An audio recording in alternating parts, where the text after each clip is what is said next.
Welcome back to Daruma Dojo Dialogues. I'm here with Professor Omar Lima. Hi, how are you? I'm doing wonderful. How are you? Thanks for having me. Of course, man. Thanks for hanging out. Absolutely.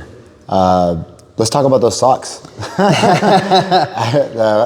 You have the socks that have the individual toes. The fingers. Yeah. Yes. So being that I'm in fitness, I realize working with a lot of people what our common weaknesses are.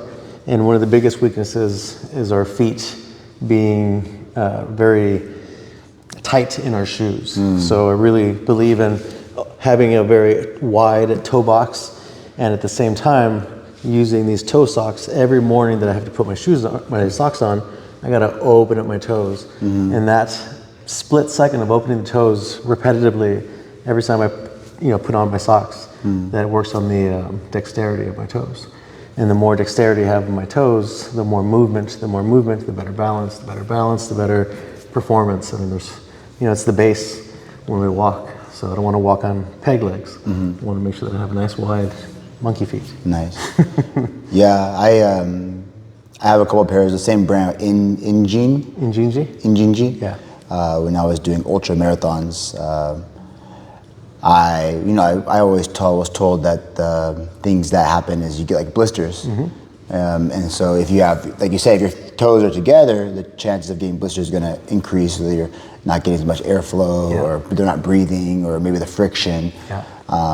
So I tried those when I did some of my ultra marathons, and I never really got blisters. Maybe my theory was I didn't get blisters while running long distance was because of Jiu-Jitsu. Because my feet are pretty broken in from all the wear and tear they take on the mats. Yeah. Yeah. Constantly being barefoot. And I think that might help with that dexterity. Just like we're constantly, like, if we're pushing with somebody or grabbing open guard. Yes. I never paid attention to my toes but I imagine they're opening. Yeah. Or even if you have like a spider guard, your feet are curling over the bicep. You don't realize how much we use our feet and our toes. Yeah. So again, working in the industry, I see it all the time. So it's come to my attention. So I do the best I can to work on them. It's so intricate. Yeah. Like those little things that, I imagine the same thing happens with the fingers. The example I give people is, what if we wore mittens our whole life? What would happen to our hands and our fingers? Right? So our hands would be close together. So if we wear the regular gloves, right, that opens up our hands and our fingers. So the opening of the hands are a lot more beneficial than closed hands. Right, because the mittens is pretty much like wearing shoes all the time or socks all the time. Yes. Right, just the glove and then the four fingers together. That'd be so weird. Yeah. I would feel so restrained, but yet we don't feel that with our feet. Right. And I tell people that often, I think, with Jiu-Jitsu is that we're so used to grabbing with our hands. Yes. We're so our nerve endings, or it's just we're used to it. But we have to learn how to do the same thing with our legs and our feet in Jiu-Jitsu. Yep. So one of the things that tennis shoes have done has changed the gait of our walk. Okay. And the reason I say that is the gait is like the length of your stride, or just your stride in general. Your walk. Yeah. And what they did was they put cushion on the bottoms of your heels. Right. If you look at all the running shoes, they're very cushioned. So with all the cushion, we tend to heel strike or walk with our heels. And the heel wasn't necessarily designed to absorb shock. Right. More the balls of the feet were. Yeah. So with the cushioned shoe, we tend to now walk more heel strike versus more natural midfoot. So if I always tell my clients, if I had you walk outside on asphalt barefoot, how would you walk? You would not even, your heels would even come close. Because it's too hot. Not only too hot, but the pounding would hurt. So you tend to naturally go onto the balls of your feet. I gotcha. Or if I asked you to do a jump rope, you would jump on the balls of your feet, you wouldn't jump on your heels. Exactly. And any athletics, right? If you're playing basketball or, I don't know, badminton. Yes. and it transfers over, because then as an athlete, depending on how you use your feet, how you use your weight distribution, we can either have strong ankles or very weak ankles. So one of the things I did with my client who's running a marathon, we have one coming up in December, our third one of the year. Nice. She tended to drop her heel or her hips, so she became very heel heavy.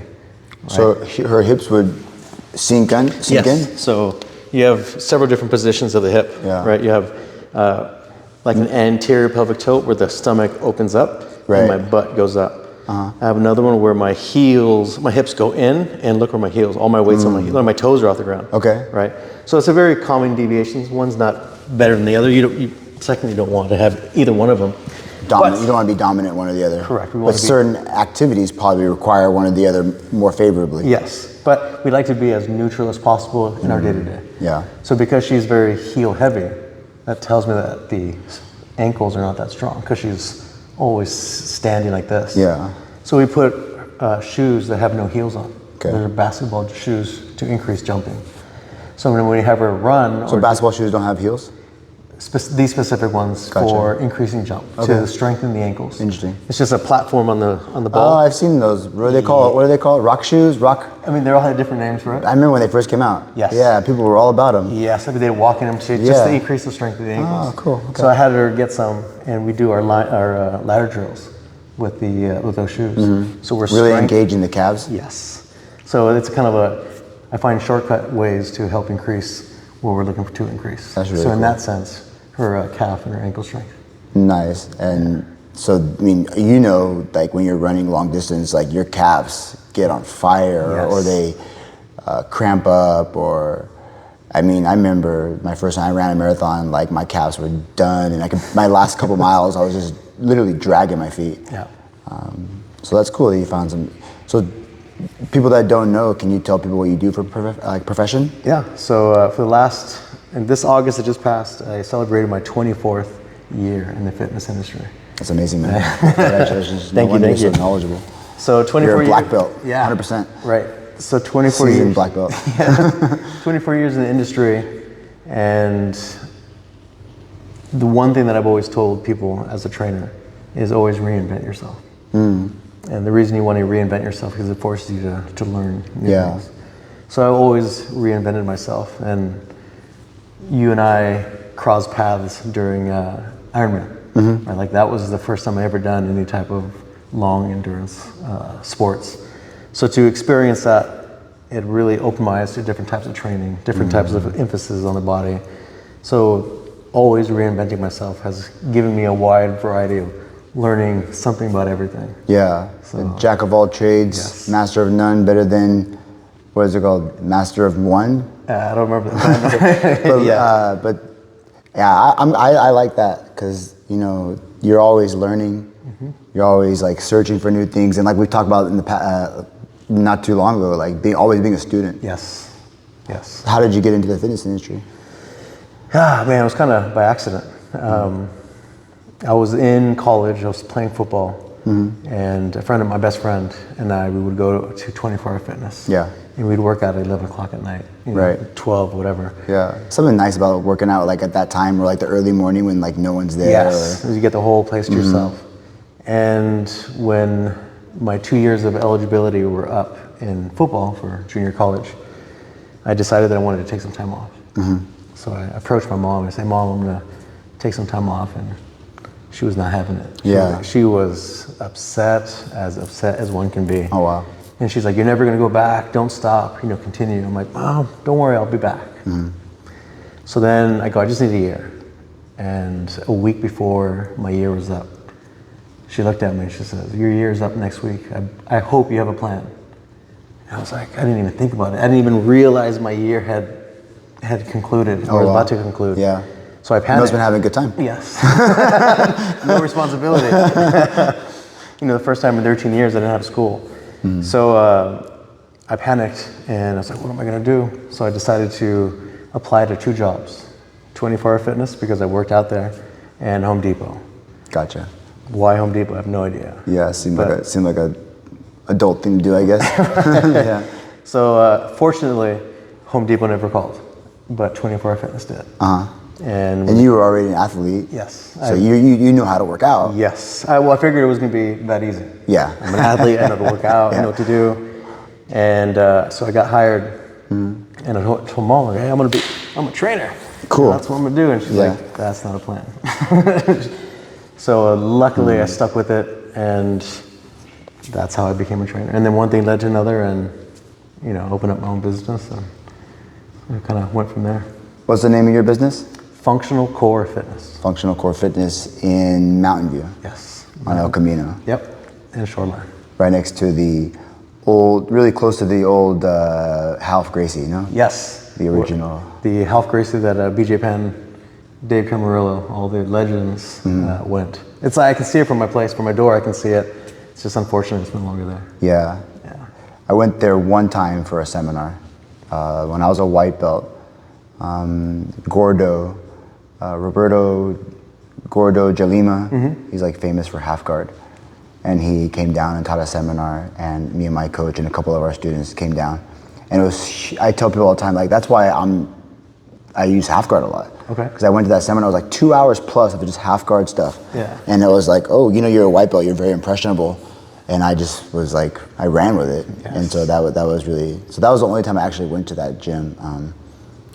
But it closed down after the pandemic, right? Yeah, someone there. And I remember when because I'm from Southern California, and I moved up here for work. And I had a trainer who, because I used to work at the Mountain View 24-hour fitness. Gotcha. And I had a trainer who would talk about jiu-jitsu. Oh, okay. And I didn't know about jiu-jitsu at that time. This is 2001. And he would talk about it, and he'd brag about it. Not that he was good, but he was just how much he loved it. That's cool. And I even remember one of our counselors. He was in the Army, so he kind of he asked, "Hey, I bet you my Army jiu-jitsu will beat your Half Gracie jiu-jitsu." And they became so competitive, and they actually rolled in my living room, and the jiu-jitsu guy won. But it was just like to hear it back then and not realize that I was going to get involved in jiu-jitsu. I didn't know anything about jiu-jitsu at the time, so I didn't even know what I was looking at or even watching. I just saw two men wrestling. Yeah, it's like wrestling if you don't know what you're talking about. Yeah. And then the guy who trains at Half Gracie, he won. Do you remember what submissions he used on him? No, I wish I just remember it was tough. It wasn't easy. Yeah. But I wish that I would have started just back then, at that moment. It wasn't until I think 8 more years later that I started. Oh wow. Yeah. Prelude. Yes. That was like foreshadowing. Yep. And then do you still connect with them? Are they black belts now? You know what? Those two guys are no longer in my life. I always look back. I've looked for that guy. His name was Brent Brazier. I've always wanted to know what he was up to. Just to kind of tell him like, hey, without you knowing and without me knowing, you influenced me to get into the happiest thing that I've ever done in my life. Yeah. Jiu-jitsu. Because I'm sure we'll get into that story in a little bit, but when you first started doing jiu-jitsu, you were like, oh, I remember that time when those guys were wrestling. Yes. I'm slightly familiar with what this is because it's not my first introduction. Right. Yeah. I have another friend that I didn't grow up with him. My best friend went to school with him. So once in a while he'd come into my life and we did certain things as we were growing up. But he was a judo black belt. Oh, cool. And every time we'd get together, we'd go to Huntington Beach, hang out during the summer. He would always ask someone, come on, someone just do some judo with me or someone wrestle with me. Because he was, he just wanted to show everyone the good time that that he had. Yeah, when you have a good thing, you want to share it with people. Yes. You don't want to hold it for yourself. So no one would ever challenge him because everyone knew that he was good. Yeah, and he probably wasn't a small guy. No, he looked like Bolo Young. I don't know if you know who Bolo Young is, but oh yeah, from the Bloodsport. Yes. Oh man, so I was the only one to be big enough to challenge him. Because if he was a smaller guy, people would be like, "I'm down, let's go," right? But now you're a big guy and you know judo. Right. Yeah. So he was getting into jiu-jitsu because he had already been a black belt judo. So he was. Yeah.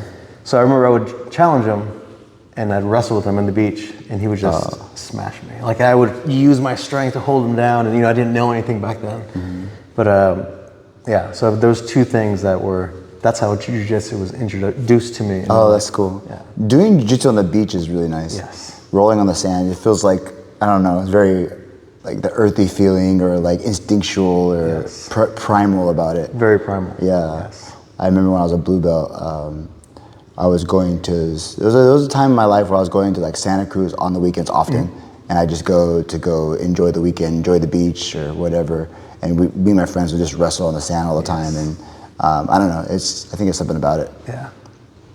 So then you grew up in LA. We actually recently took an LA trip. That was really fun. Yeah. We went to the Black Belt exchange at the Grace University in Torrance. Yeah, the number 3. Yes, the third one, annual.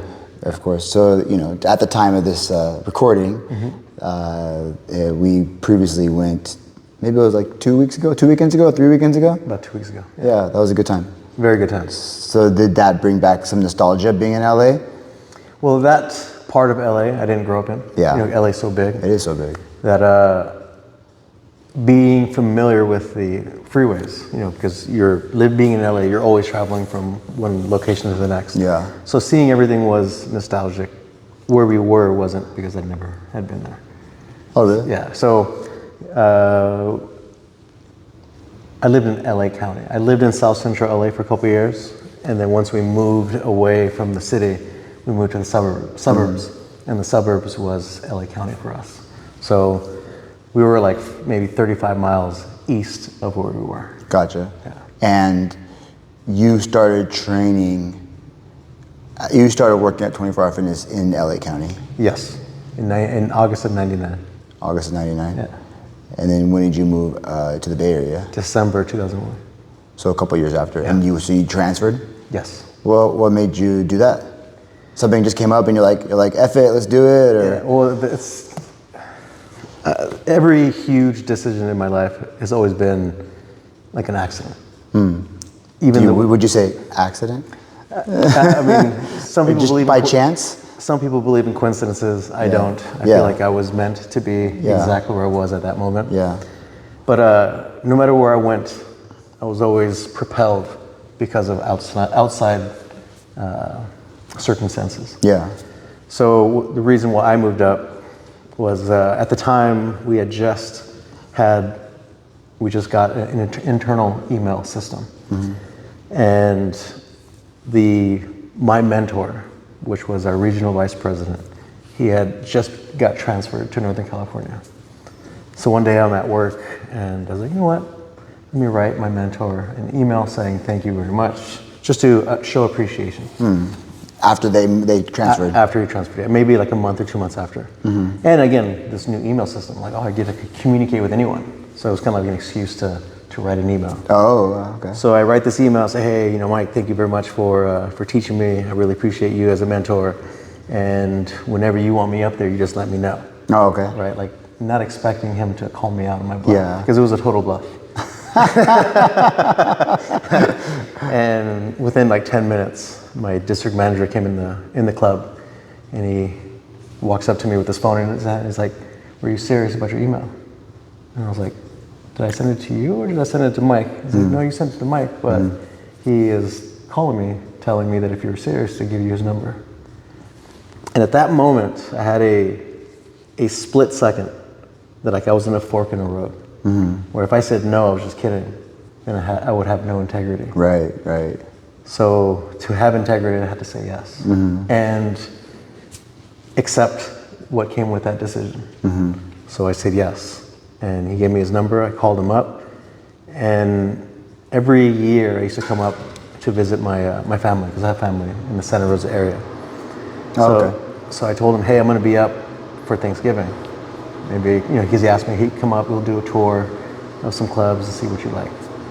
And I just so happened to be going up to Santa Rosa for Thanksgiving. I told him, hey, I'll be up there.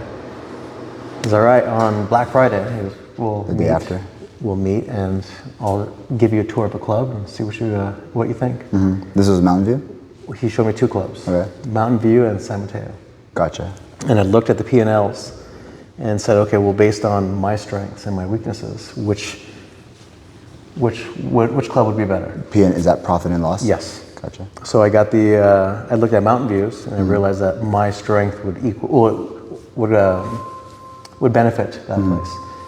San Mateo, my strength was their strength, so I would have it wouldn't have led to anything, or else I wouldn't be able to It would have been a better relationship. Yes. Yeah. So I chose Mountain View, and that was the day after Thanksgiving. So by December 1st, I was already moved up.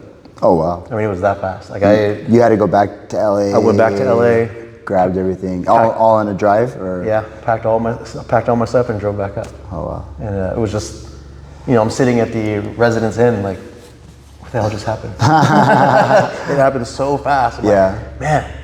And one of the coolest things is I had an ex-girlfriend, and she, when I told her that I'd moved, she said, "Do you remember what you used to tell me?" And I go, "No." Because I was a huge 49ers fan. When I used to watch sports, huge 49ers fan. So I guess I must have told her that I don't know how I'm going to do it, but I'm going to find a way to move to San Francisco. And I had totally forgotten that I said that. Oh wow. So when I had moved up and she told me that, I was like, wow, I guess you put it out there and it came back around. Yeah.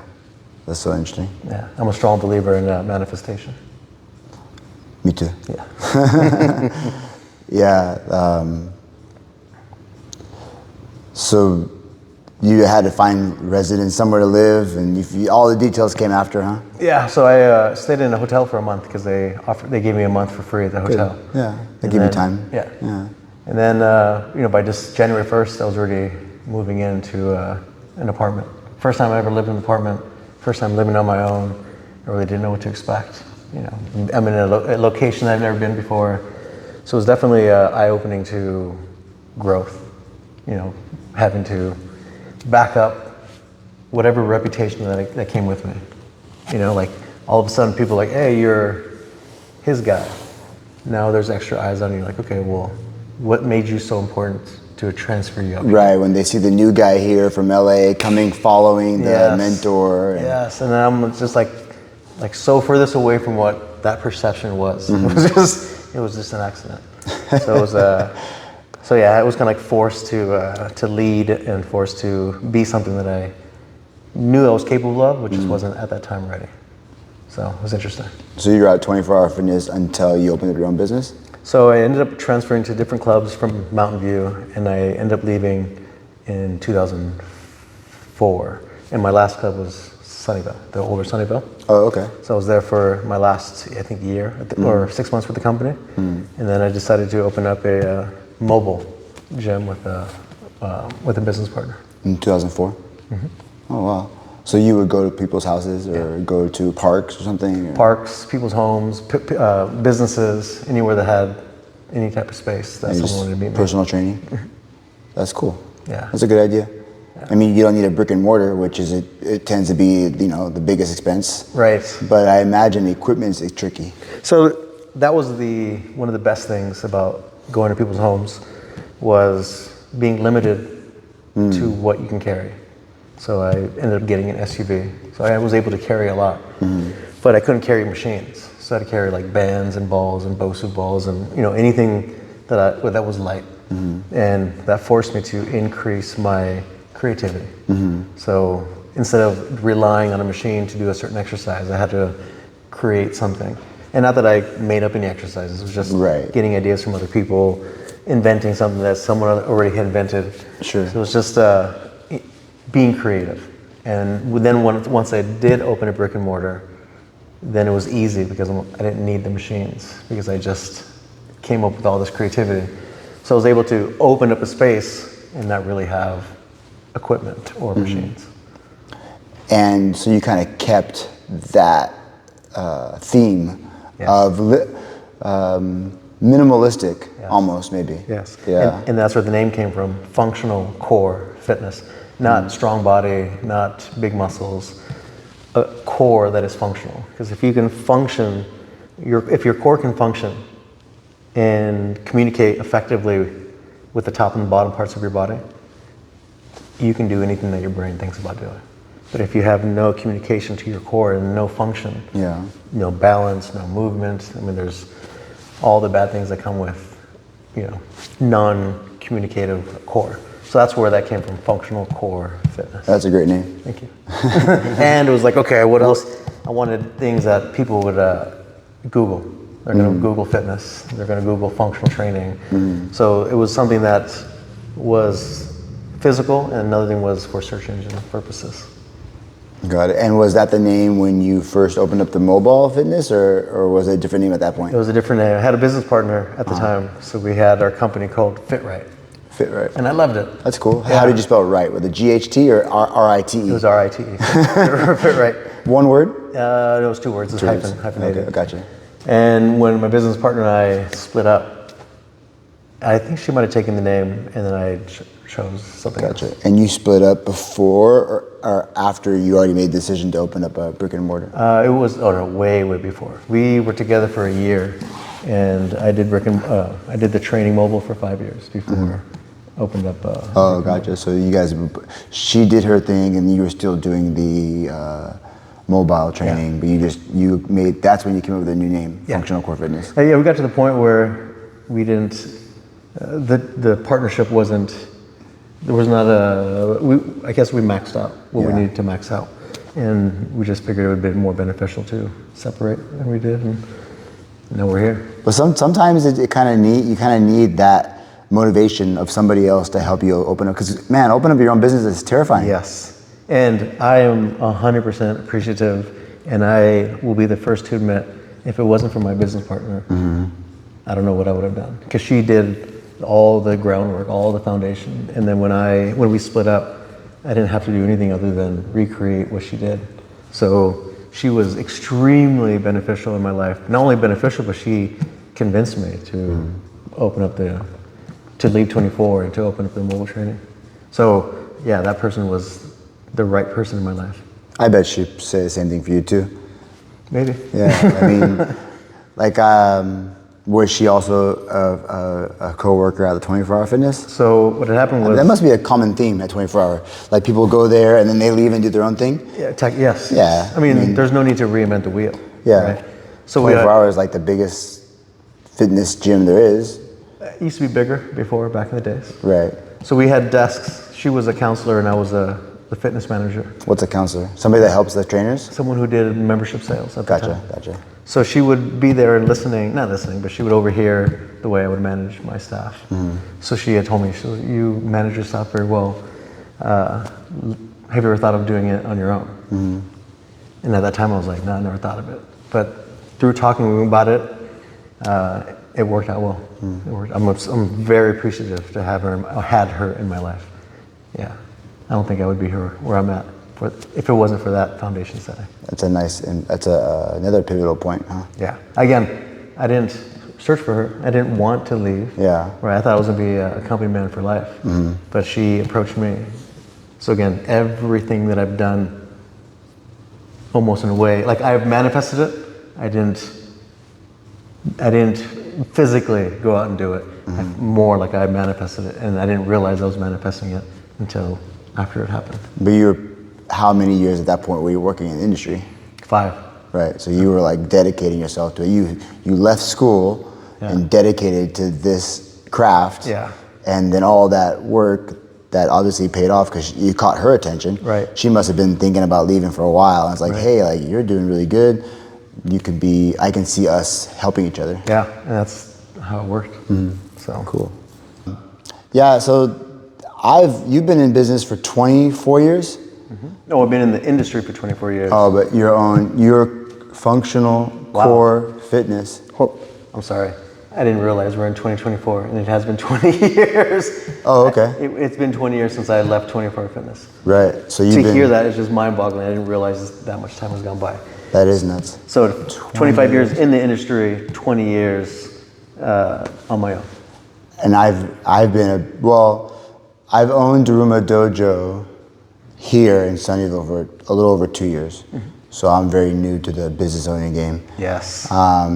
Before this, I owned a franchise, a youth sports company, a territory. I managed that and owned that for 3 years prior. And that gave me a lot of experience when it comes to running a business. And that really helped me a lot. And when I went to school, I dropped out at one point, and I went back to school.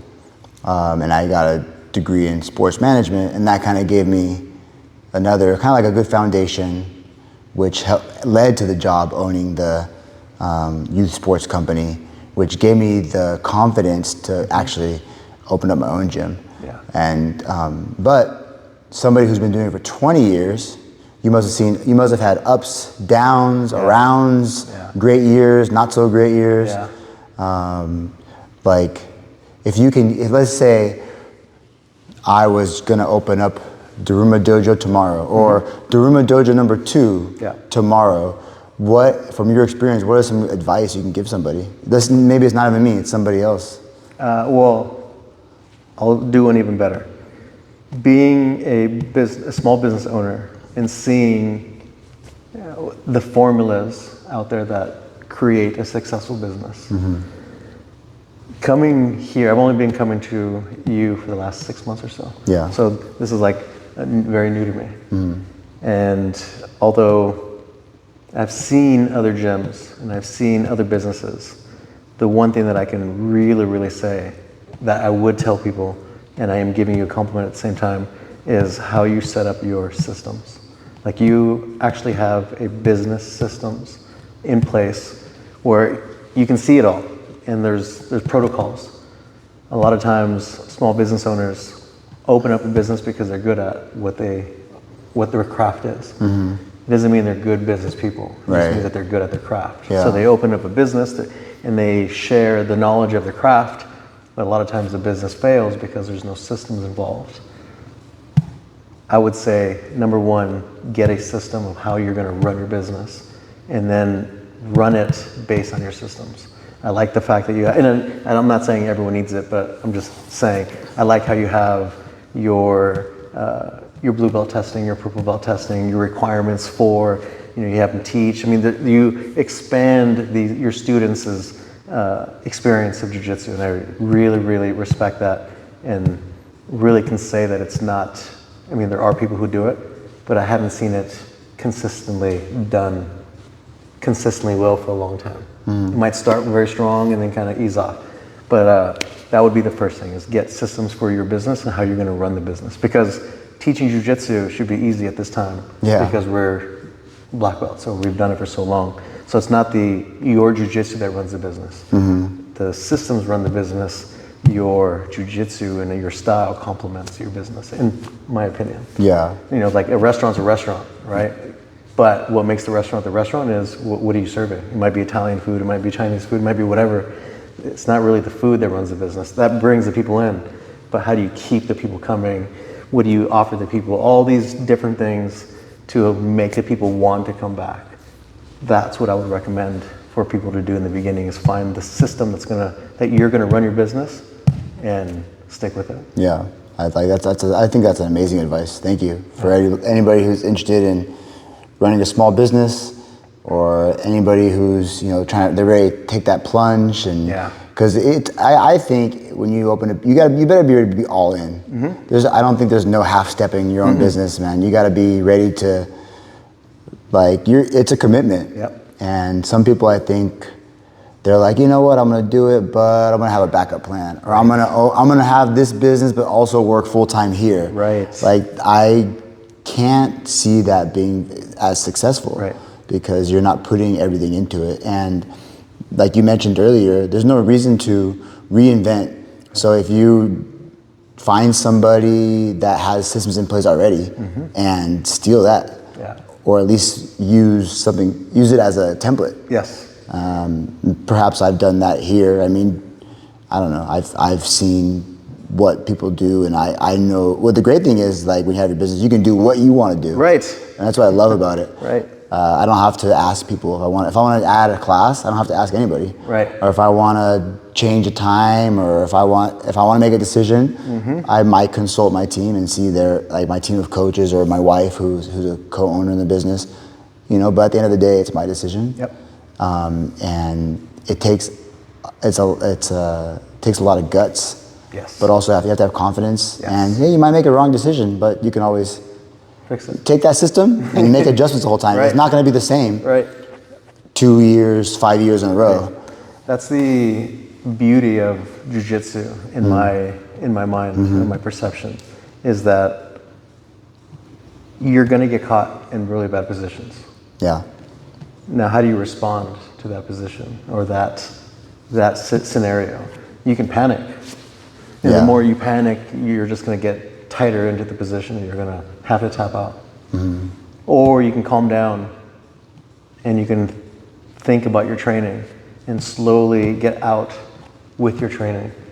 Running a business the same way. There's gonna be times you're gonna get caught. Yeah. Right? And I'm, life has me on a rear naked choke. How am I gonna respond? Am I gonna panic, or am I gonna start, isolating, start moving this way, moving that way to slowly get out of it? Running a business the same way. There's gonna be times you're gonna get caught. There's gonna be times where you're successful, but everything always comes and goes. That's the beauty of business, right? You're gonna be winning, you're gonna be losing. You're gonna be losing, you're gonna be winning. You're gonna be winning, but at the end of the day, no matter if you're winning or losing, if you're having fun doing it, then it's not that bad. Stay consistent. Yeah. Just do the day-to-day. Yep. Keep learning. Don't be afraid to make mistakes. Yes. And to learn from them. Yes. Like, I think one of the scariest things that I've had to accept is a failing business. Well, like, you try something, you fail, and, well, I don't know, like a worst case scenario, your business goes under for whatever reason. Well, what I did was, I accept that, because I feel that with my life, a failing business is better than no business at all. At least, hey, I'm gonna be all in and willing to give myself to that, and in the hopes and the confidence and the faith that it's gonna be great. Yep. I think that like desire and that want and that drive and the faith that it can happen, that you can do it, helps to manifest what you want, right? Yeah. What you, it never comes exactly how you want, but. Right. Well, it does. You just don't realize it. Because you might ask for something, then you get the opposite, and you're like, oh, I didn't ask for that. Well, maybe that negative instance got you stronger for the time that you, or what you are asking for. Exactly. And you had to go through that in order to appreciate what you have. So it's like, no matter if it's negative or positive, I think it's always meant to be. Like, you are exactly where you need to be. Oh, I agree. I like that. Thanks. So, yeah, Jiu-Jitsu is, man, such like life, huh? Yeah. And you had a foreshadowing of your Jiu-Jitsu training with your workout buddies in your apartment on the floor. Yeah. And then it was in the house. And then how many years later how did you get introduced to Jiu-Jitsu? I'm sure everyone wants to know. So growing up, I had heroes, and I was in my age. I'm what you consider a latchkey kid, and a latchkey kid is a kid who had to raise himself because the parents were working. So being that we moved in the suburbs, they still worked in the city. So they had to leave at 7 in the morning to get to work in LA, which was 33 miles. Traffic. Traffic, hour and a half to get where they need to get to. Then, which also means at 5 o'clock they get off, they have to come home, usually more traffic. So from 7 to 7, I was by myself. So the one thing that kids love to do is watch TV. So I related my life to the TV that I was watching. And one of the things that I would watch a lot, it was combat sports. Okay. And I was a huge fan of Jean-Claude Van Damme. Nice. I was a huge, fan of, Steven Seagal. Yeah. Right? So and I was a big fan of Rocky, right? So I had my Rocky's the best. Yes. So I had my martial arts, kind of chosen because of my heroes, and I wanted to actually learn. What's the Steven Seagal's? Aikido? I wanted to learn. I even remember looking up Aikido gyms, and I couldn't find anything. This used to be an Aikido gym. Really? Okay. So I couldn't find anything, and I think I ended up finding boxing. Yeah. So I was like, okay, well, that's one of the 3 that I want to do. Yeah. What is Jean-Claude Van Damme? He was a kickboxing. Muay Thai. So I did boxing. I paid for a trainer 3 times a week for a whole year, and once that kind of ran its course. Where was that at? Fairtex? It was in Redwood City. Redwood City. Undisputed? Not Undisputed. The other one, there was a smaller one, Eloy. Gladiators. Oh, okay. Yeah. The guy from UFC, Jackson. Eugene Jackson? Eugene Jackson. Yeah, now he has his own gym Yes. in East Palo Alto. Yes. So when I would go there, that's where I saw Eugene Jackson, and I did that for a year. Was he already in the UFC at that point? He was I think he was making a comeback at the Gotcha. time, because I remember him and his trainer were back, and he did 1 or 2 fights, and then he ended up retiring. But ended up later on in my jiu-jitsu career, ended up training with his son and all the kids that grew up in that neighborhood. Anyway, so once I did the boxing for a year, ended up kind of ran its course, kind of stopped doing it, and then a Fairtex opened up in Mountain View. Yeah.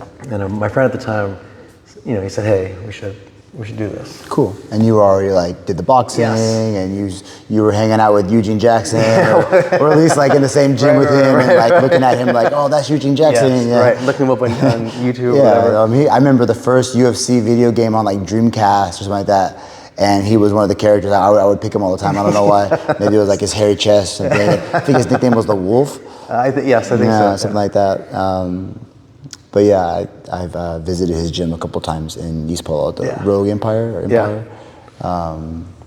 So then opened up the. So Fairtex opens, and my friend and I at the time, we go to Fairtex, we sign up, and Fairtex. But you went there for the kickboxing. Kickboxing, yes. You're like, I'm not John. I already did my Rocky phase. Now it's John Clutter and Dab time. Yes.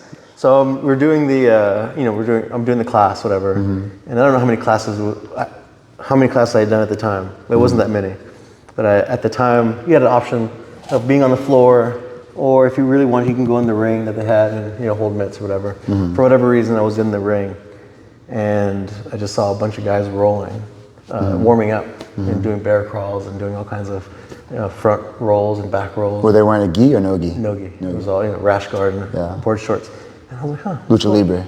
Yeah. I was like, what's going on over there? Yeah. And so the next day I took a class, and that was the last time I ever took a Muay Thai class because once I did Jiu-Jitsu, it was something I'd never experienced before. The connection, the intimacy of hand-to-hand combat. It was something. It was definitely what my mind needed and what my body needed, challenge-wise. Not to say that boxing wasn't a challenge. It was absolutely a challenge. And I'll be the first to tell you, I didn't want to get hit in the face. Yeah. But the one thing with boxing, it's the sweet science. It's angles and how not to get hit. And I just growing up watching HBO boxing, championship boxing, I never had the IQ. So I always felt the fighting IQ. So I never felt like I understood it as much as I understand it now. But at that time, for jiu-jitsu, grabbing onto someone and holding him down, I knew how to do that. I wasn't good at it, but I was big and I was strong. So that to me felt more natural.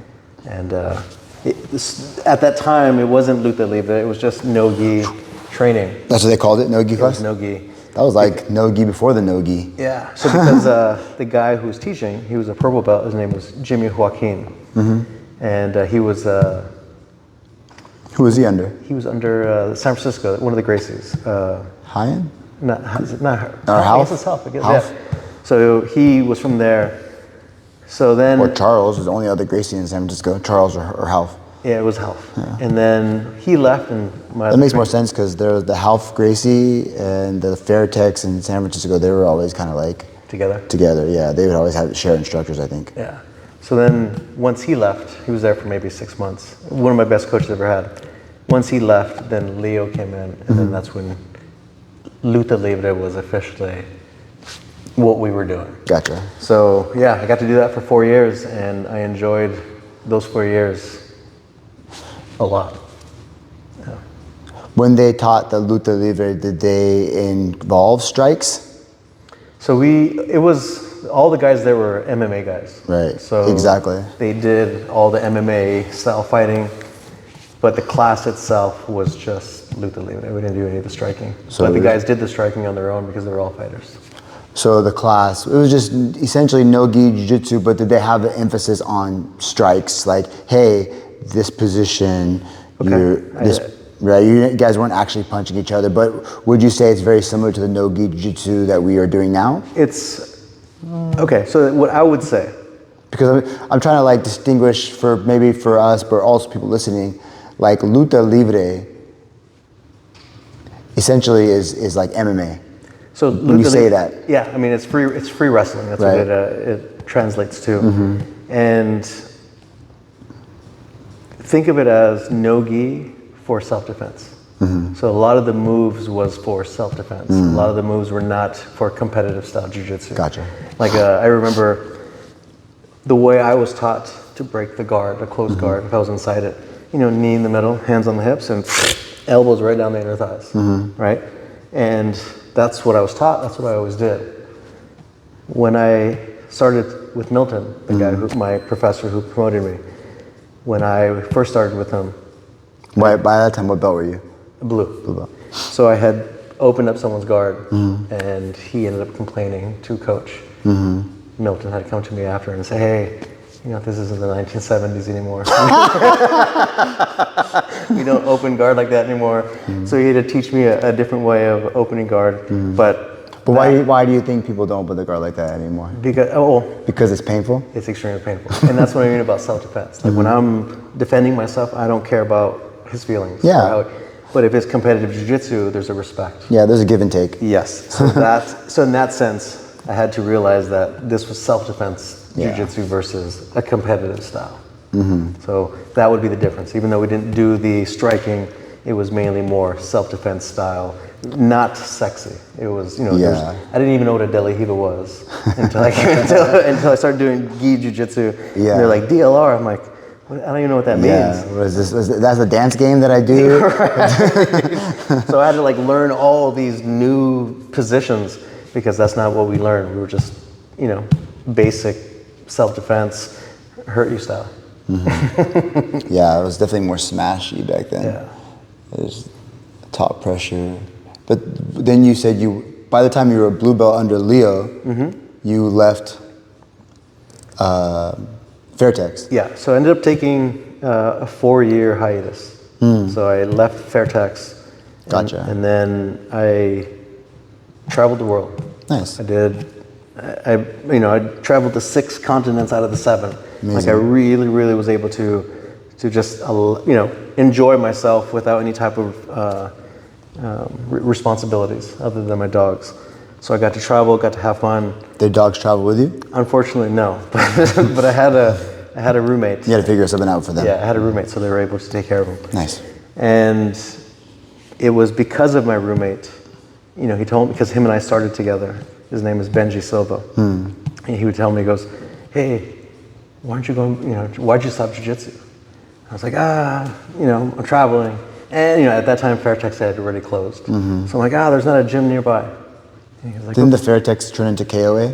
It did, but... That was years after? I had left that academy. Gotcha. And after about a year, him asked me that question. He goes, hey, my coach just opened up a gym on Grant Avenue. He goes, you don't have an excuse now not to go. And I was like, okay. So he was training with Milton for a while? Gotcha. He was training at Kaio's and Milton's at that time. They were together. Got it, yeah. And so I was like, okay, I'll check it out. And he goes, hey. What belt was he at that point? At the time, he was maybe a purple. Gotcha. At the time. Yeah. And he goes, hey, coach is also injured. Maybe your way in is see if you can help him rehab his injury. Yeah. So I was like, okay. So I ended up going to Milton's. I didn't know who he was at the time. And I went on a Friday. And the reason I went on a Friday is because I said it was a no-gi class. And the one thing about Leo at that time was he was all no-gi. He didn't want to talk about gi. He didn't want us talking about gi. He didn't want us wearing a gi. He was all, no gi. So you tied a blue belt around your waist with no gi? Well, he gave us belts, Luta Libre belts, but we didn't have anything to wear. It was just kind of like, you are this. Yeah, just recognition. Yeah. And where's it going? Oh, so that's funny because most people back then were about the gi. Right. Yeah. Right. So that was definitely going against the grain. Yes. Now it's the opposite. And now if you're a gi player, you're like the minority. Yes. That's the funny thing about what's going on right now. Yeah, and I think they're trying. I think it'll come in cycles. Yeah, it does. Yeah. So I ended up I went to Milton's Friday no-gi class, and so I sat there kind of, no one was there yet, and the instructor comes in, and he introduced himself, and I said, I thought today was Milton teaching. Milton's not here at the moment. He's traveling. I'm going to be teaching, but I saw a gi on his bag, and I'm like, is this gi or no gi? He's like, well, it's gi. So I was like, I don't do gi. So I got up and left. And like on my way out, they're like, what are you doing? I'm like, I'm leaving. I'm like, why? Because I don't do gi. I just do no gi. And I don't know how to do gi. And I remember the guy who was there, his name's Art. He said, just do no gi do gi like no gi. And it's like no difference. Yeah. And it's like, it made sense to me all of a sudden. So gi, we came up with the realization that gi is just no gi, right? But with the gi, right? Right. So I ended up leaving, and I came back when Milton was there. And what really pushed me to go back was a guy that I had started with at Veritex. He might have started a little bit earlier than I did. By the time I took my 4 years off, he had gained his black belt. Oh wow! From Dave Camarilla. And I had the worst case of FOMO. Oh, was he? Does Dave Camarilla at Gorilla at that point, or was he still with Half? No, Gorilla. So I was like, "There's no way my friend John is going to be a black belt while I'm not." Like, we started together. I mean, he was much better than me, but obviously. I just remember having this feeling of, no, I'm not going to be left behind. You know, I started something, now I'm going to go back. So I ended up going back. At that point, you already made a decision. Yeah. I'm going to get a black belt. Yeah, exactly. And so I go in, ended up doing gi, and I remember they were doing comp training. I might have been there maybe a week. And so I'm in the middle, and this guy is a white belt, and I am wearing a blue belt. And I remember thinking in my head, oh, I'm gonna smash this guy. You know, he's basing on the colors. Yeah. He humiliated me. I mean, he smashed me, he passed me, he submitted me. I mean, not even a full round. We're doing like 3-minute rounds or something, but he just humiliated. I remember going home thinking, maybe this gi stuff's not for me. I was like, I couldn't do anything. I'm like, how's this? And he was like lighter than me. It didn't make sense. It didn't make sense. It really struck a blow to my ego. And I almost quit. I was like, maybe I don't want to go through this. Because I don't want to go through the growing pains. Because I figured I had just gone through the growing pains, and luta libre, I felt comfortable. Yeah. Now this gi thing, I feel like I'm starting over again. Like I was really contemplating, and then it hit me. I'm like, I'm not a quitter. What the hell am I even accomplishing? Well, because it's hard, I'm going to quit? Yeah. No.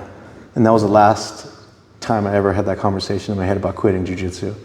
And I went full in, and I'm glad I did. Yeah. Yeah, if you want to get good at jiu-jitsu, there's going to be a lot of moments like that. Yes. And to this day, I still have those moments. Yeah, but at least you know you're not going to quit. Right. But there's moments where, even like today, like you said, like there's days that you have or people that you train with where you get your ass kicked. Yeah. And you go home. I mean, you know, they always talk about that car ride home with the windows down and no music. Yes. Just like in your mind, like just questioning your life for a second. And I think for a lot of people, they go through what you went through and they do quit. Yes. Because that strike to the ego. Yes. And it's like, man, that's embarrassing. Yes. That was difficult. Like, why am I doing this? Yeah. But when you make it to the other side, you just level yourself up. And then if you do that on a regular basis, imagine how much better you could become, not just in jiu-jitsu, obviously, but like in mental fortitude. Yes. I think, and this is just my experience of the jiu-jitsu and MMA athletes, even wrestling athletes, any combative sport athlete, there's a humbleness to them. Yeah.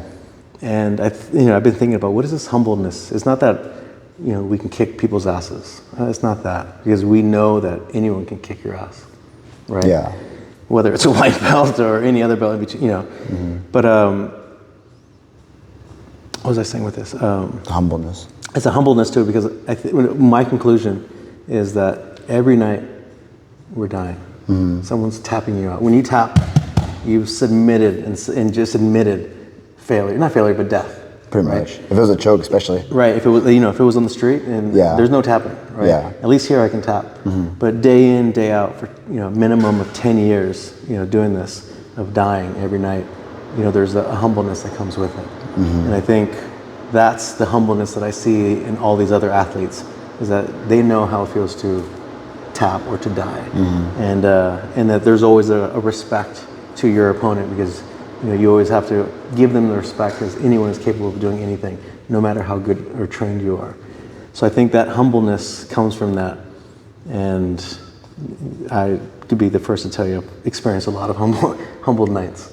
So, yeah, especially, like you mentioned something earlier about that wipeout being smaller than you, but Milton's not a big guy. yeah, he's a small guy. And then he's just, I'm sure, mopping up people that are twice his size. Yes. And so that is another thing. Like, was there a lot of big guys in that gym, or not really? Or we were like one of the only ones? I was one. Okay, and that's all right. So as I'm going through, because I find it interesting, a small guy teaching a big guy. yes. So going through my jiu-jitsu journey, that was the one complaint that I always had in my mind. Because he's showing all these sexy moves, right? Like 50, inversion, inversion, like all this. And I'm thinking, man, this is little man jiu-jitsu. Like this is not me. This is not me. I'm too big. I'm too this. So I had all these created blocks in my mind until one day I just stopped using those excuses. And when I stopped using the excuses, I was able to really embrace the technique, really embrace the little man jiu-jitsu, the competitive jiu-jitsu. And one of the things that Leo used to tell me was, Omar, you're too much muscle, no technique, you horrible. And it's like, it just like would crush me. But that, you too much muscle, that always was stuck in the back of my mind. And when I had to do little man jiu-jitsu, I could use my strength. Because if I did, then it'd be no fair. Because I was with little people. Yeah. So I had to put that strength away and start working on the technique and not smashing past as much. And I really, I grew as a jiu-jitsu practitioner, incorporating moves that I can do that's considered little man jiu-jitsu. Yeah. So yeah, it was difficult, but it was not because he couldn't teach it to a big guy. It was just that the big guy wasn't accepting of it in the beginning. But when I finally did, I loved it. That makes sense. Yeah, and I think, and that still drove me about not having good technique. Even to this day, it's in the back of my mind. I'm like, oh, I'm horrible. I don't got technique, I'm all muscle. But it forces me to expand my jiu-jitsu and not use my strength as much. So even though it hurt for him to say that, it was one of the best things he could have said, because it stuck with me to use technique. Yeah, it forced you to focus on the technique. But I don't, my professor always said, like, if you're just strong and no technique, like that's not good. Right.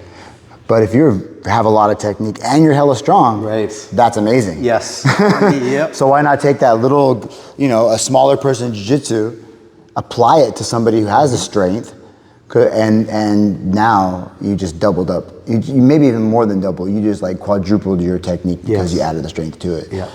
Same thing when people can add a technique and then they do it really fast, or they are really flexible. They have these attributes that add to their techniques that maybe not everyone. I can't think of many people at Daruma Dojo that are as strong as you. There's a small handful. Yeah. And most people take that as a compliment. Man, he's hella strong. They're like, oh man, then that little tear comes off their eye. Well, because I'm in the fitness industry, I'll take that as a compliment. Yeah, so I have a couple of friends in the gym here, students and friends that I tell them that they're hella strong all the time, just make fun. It's like a funny little joke. But they're getting really good. But at the same time, they are strong. Just natural ability, or they've worked on that ability through fitness. But when people, you don't want to rely on that in the beginning, obviously, because it'll hinder your growth. Yes, totally agree. If you're able to put it in your back pocket for like you finally did when you accepted, like, all right, I'm gonna stop putting up these excuses and put that strength in my back pocket, focus on the technique, and then when you decide to take it, I still have that. Let's put it back together. Yes. So now you come here. We have some big guys here. Yeah, absolutely. Yeah. That's the one thing that I do enjoy is the big guy.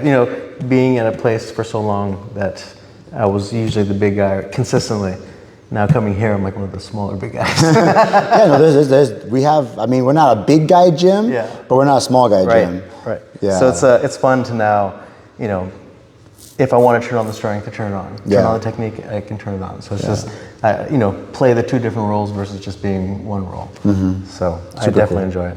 That's awesome. Yeah, I'm super grateful to have you here training and just hanging out and helping with the students. And although like you might help me teach a class here and there, but you're always having another black belt to help the students while rolling and stuff. I mean, it makes a huge difference, and people really enjoy having you here. So thanks a lot. Thank you.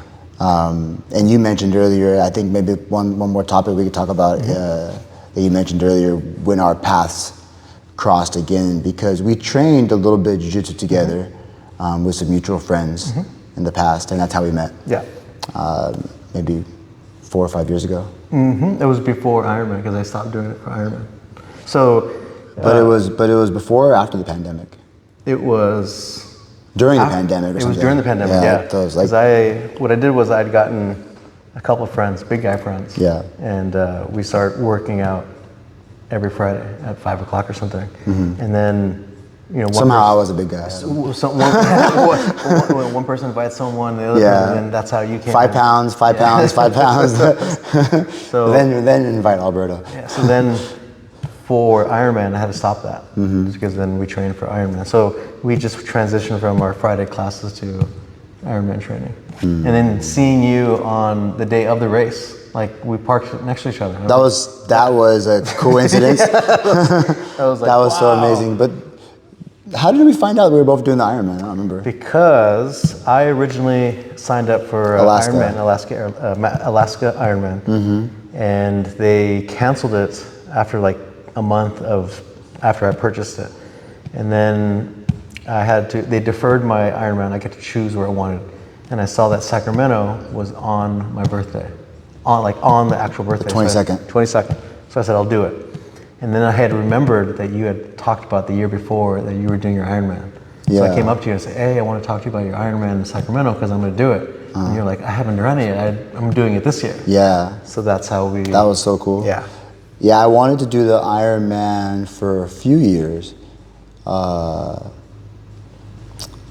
And then I opened up this gym. I was like, okay, I'm going to do it. I actually signed up for it. Yeah. I did sign up for it, but they gave you 1 year to defer it. Yep. And with the gym opening up here, I was like, you know what? I need to push it back. And then, because it was like right when we were opening up. And then you want to do, because you told me the story, but you want to do the Ironman because you saw a friend of yours do one. Is that right? Yeah. So, two things. Number one, a friend of mine did his in 2012 or something, and I went to Arizona to watch him, and to see him finish like that huge accomplishment. I remember telling myself, I want to do this. I don't know when I'm gonna do it, but I'm gonna do it. I was like putting it in the back pocket. Yeah. And then That was 2012. Yeah. Wow. And then what really pushed me to do it was I met this guy at the gym at Mountain View, and he was a life coach. And every 5 years, he would always do something to match his birthday. So on his 60th birthday, he might have ran 60 stadium stairs, something to match. And I always liked that idea. So when I met him, I was in my 20s. So now that I was turning 45, like this is like my grown man years. So I figured 45 was gonna be a good year to start that type of philosophy that he did, to kind of keep me in shape and keep me going at the older age. Yeah, because most people at that age will be like, start making excuses for themselves and start going down. And you're like, no, we're still going up. Yes. So then I decided, okay, well, what am I going to do? Ironman. This will be a great time to do it. And I'd never ran a marathon at the time. I'd never swam. I had to learn how to swim. I had to hire a coach. I didn't have a bike. I didn't cycle.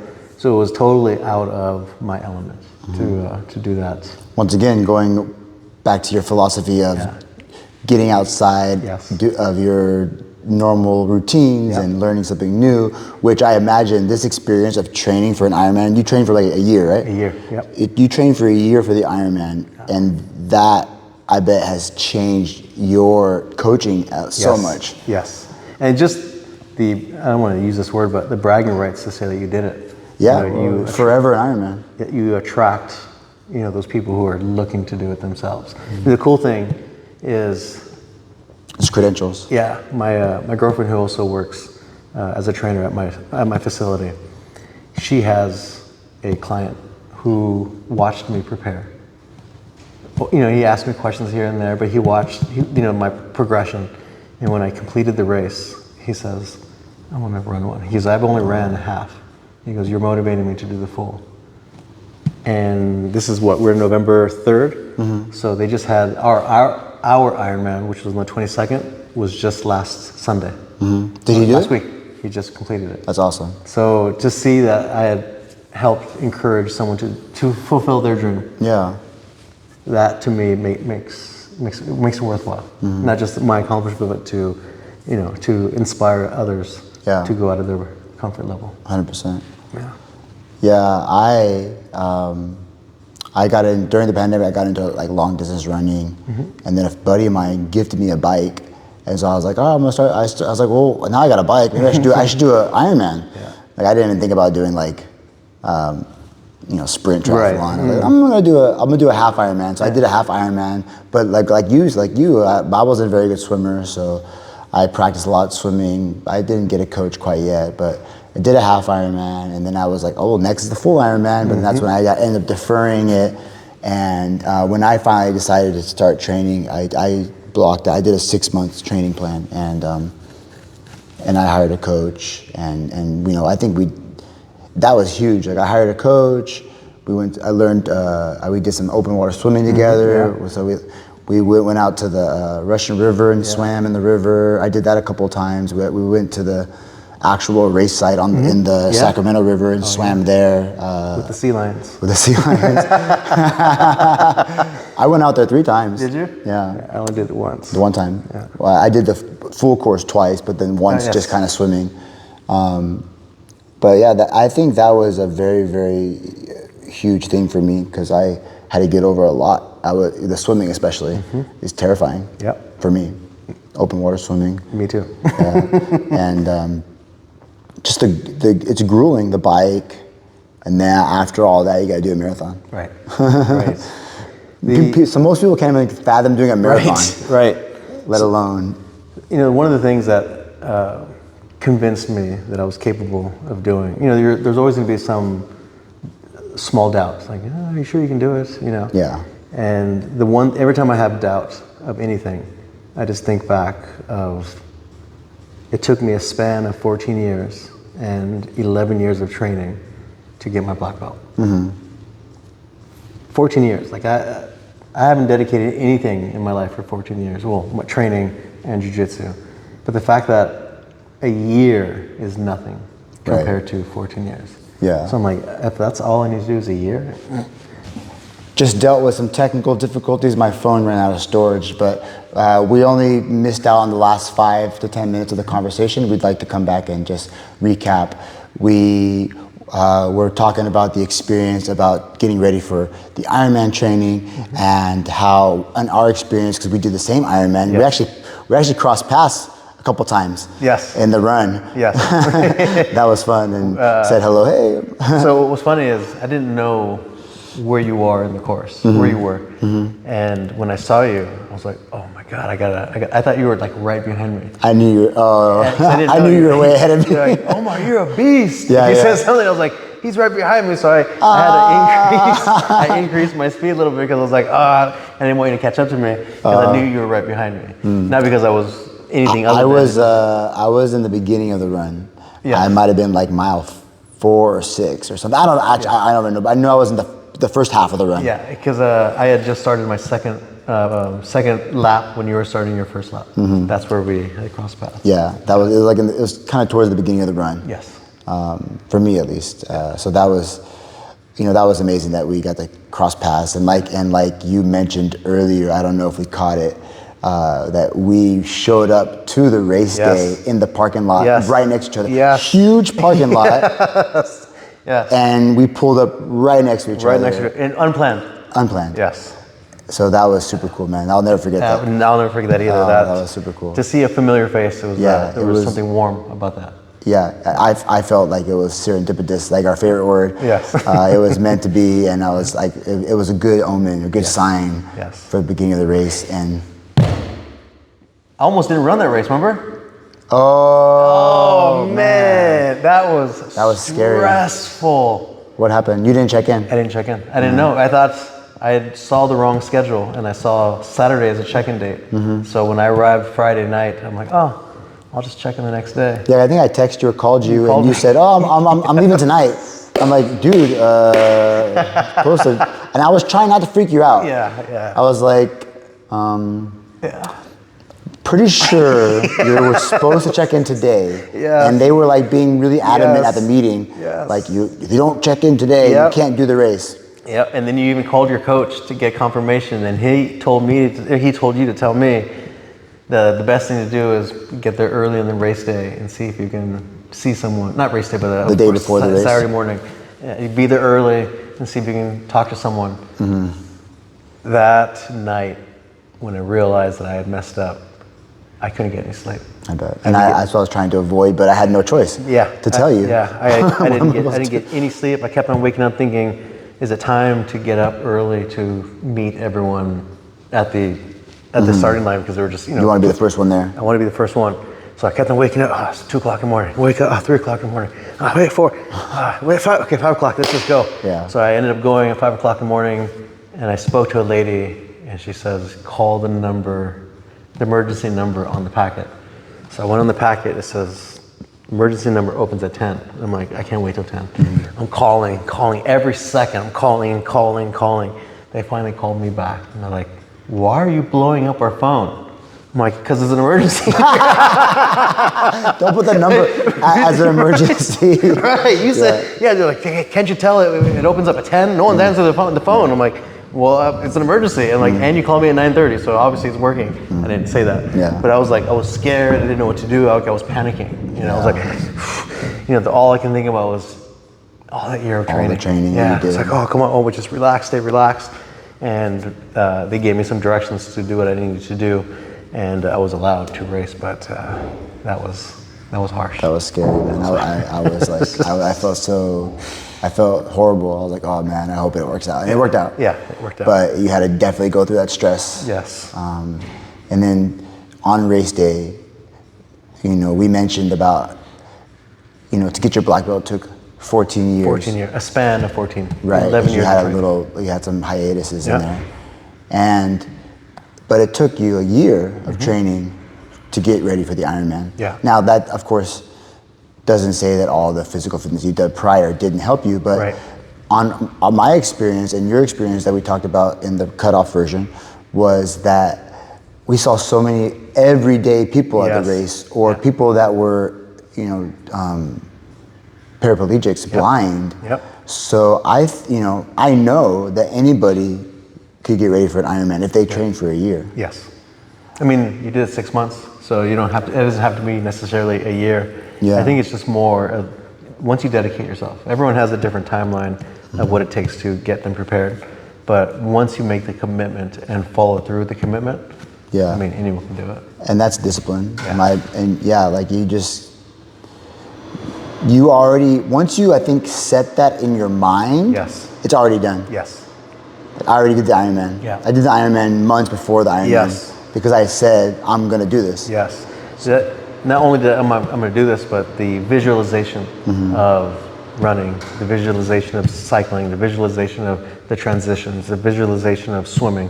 Like I ran that race every night of thinking about, what it was going to take to step up to that plate.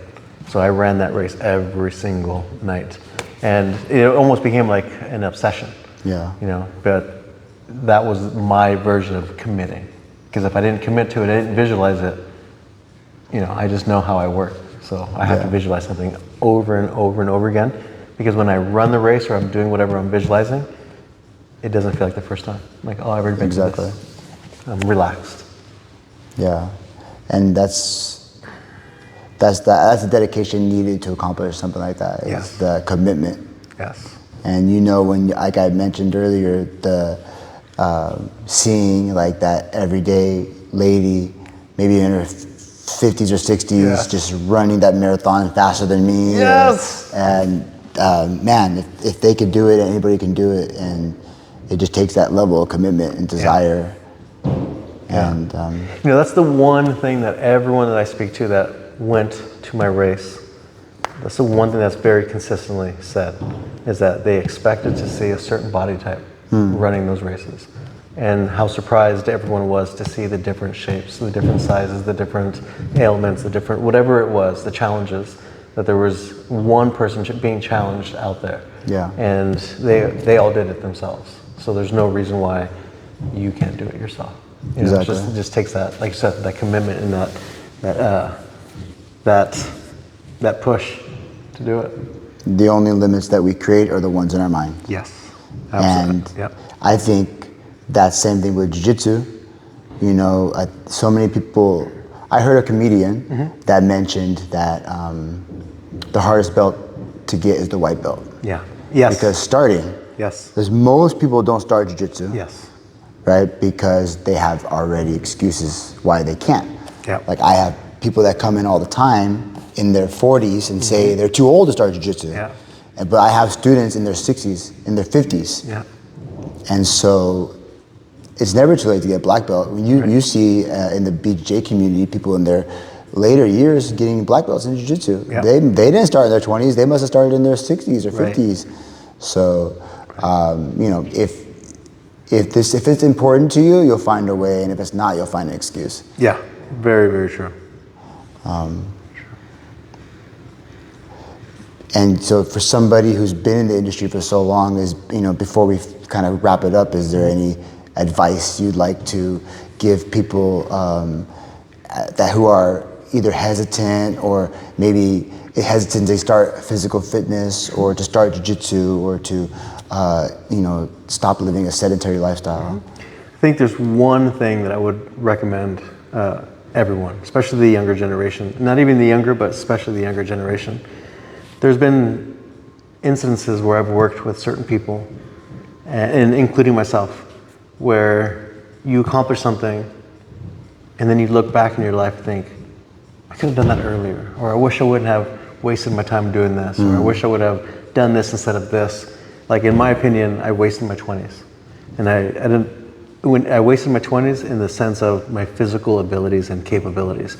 I did nothing but work, and I worked hard to get to this point, but I didn't do any races. I didn't do jiu-jitsu. I didn't do any of those until my early 30s, if not my late 20s. But that from after football ended in '98, so from 19 to 28, 29ish, I had kind of just wasted that physical ability. So the one thing that I've learned now is once I start picking up on doing the things that I've wanted to do, like I said, I traveled around the world, I did all kinds of different things. I climbed Mount Kilimanjaro, I swam with sharks, you name it, I did it somewhere, somehow. And I didn't realize that all the things that I was doing, especially when I got to Fairtex, I started working the Luta Libre guys and the MMA guys in strength conditioning. That led to working with MMA fighters, professional MMA fighters, big name fighters. And to me, I just wanted to be involved. But now in hindsight, I realize that a lot of people hire me because of those experiences. And you don't realize the things that you're doing, that someday someone will want to hire you for that experience. And I'm really, really grateful to do the things that I've done. And that's why I always encourage people to do the things that you've always wanted to do, because you never know where it's going to lead you.